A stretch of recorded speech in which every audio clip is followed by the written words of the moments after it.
ఎవరైనా స్వర్గస్థులయ్యారనుకోండి, మనం వాళ్ళ కార్యక్రమానికి వెళ్తే ఇంటికి రాగానే స్నానాది కార్యక్రమాలు చేస్తాం.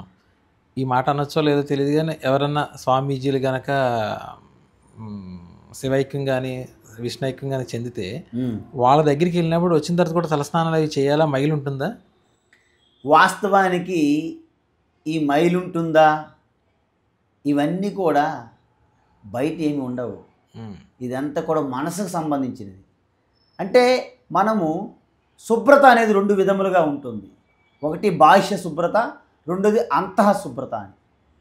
అందువలన మీకు బయట ఉన్న పరిసరాలలో మీరు ఎక్కడికైనా వెళ్ళినప్పుడు ఆ దుమ్ము, ధూళి ఈ యొక్క ప్రకృతికి పరమైనటువంటి శుభ్రత మీకేమైనా అంటు దుమ్ము ధూళి కలిగిందని మీరు భావించినప్పుడు స్నానం చేయాలి తప్ప, అజ్ఞాని చనిపోయారనేసి అశుభ్రత అయిపోయింది, అశుభమైందని స్నానాలు చేయాలని, మహాత్ములు సమాధి పొందారని అవసరం లేదని, ఈ 2 కూడా తప్పే.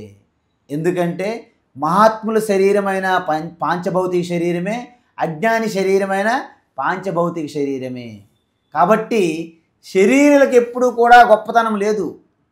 మన యొక్క అజ్ఞానం వలన మహాత్మ శరీరాన్ని మనం పూజిస్తుంటాము, మిగతా శరీరం మనం తక్కువగా చూస్తాం. కానీ శరీరం అన్నది ఎప్పుడు కూడా గొప్ప కాదు. అందులో ప్రకాశిస్తున్న ఆత్మ చైతన్యాన్ని ఎవరైతే గుర్తిస్తారో అది శివ. గుర్తించకపోతే శవం. శవం అనేది ఒకటి గొప్ప శవము, రెండోది తక్కువ శవం అంటూ ఉండదు. కాబట్టి ఇక్కడ జ్ఞానుల అజ్ఞానులని కాదు, నీకు అశుభ్రంగా నువ్వు భావించిన ఎడల నువ్వు స్నానపానాలు చేసుకోవడం అనేది అది న్యాయం, ధర్మం. కాబట్టి ఇక్కడ మహాత్ములకి ఎందుకు మరణించారు అనరంటే ఒక గౌరవప్రదం. ఎందుకంటే వారు శరీరములో ఉన్నప్పుడే మోక్షం ముక్తులుగా ఉన్నారు. శరీరం అనేది వాళ్ళకి వస్త్రముతో సమానం. కాబట్టి వాళ్ళకు మరణం లేని స్థితి, నా జాయితే నా మ్రియతే. కాబట్టి మరణించారనడం భవ్యం కాదు. అందువల్ల అవతారమూర్తి చాలించినప్పుడు స్వర్గారోహణం వెళ్ళారంటారు, అవతారాన్ని చాలించారంటారు. కృష్ణ అవతారాన్ని విడిచిపెట్టారు, రామ అవతారాన్ని చాలించారు, స్వామి దయానంద సరస్వతి మహాసమాధి అయ్యారు అంటారు. కానీ మనకు గౌరవం ఉంటే మన పెద్దలను కూడా మనం అలాగే సంబోధించుకోవచ్చు. శివైక్యం పొందారు, విష్ణైక్యం పొందారు, మరణించారు, చచ్చిపోయారు అని అనాల్సిన పని లేదు. అలాంటి పదజాలము అజ్ఞానంతోనే. మీకు ఒకవేళ నచ్చకపోతే ఇలాగ చెప్పుకోవచ్చు, కానీ 2 ఒకటే అర్థం.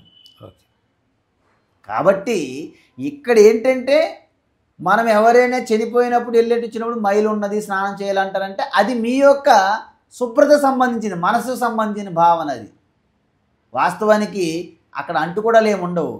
నీకు క్లారిటీ, ఓకే అక్కడికి వెళ్ళొచ్చాను స్నానం మంచిది.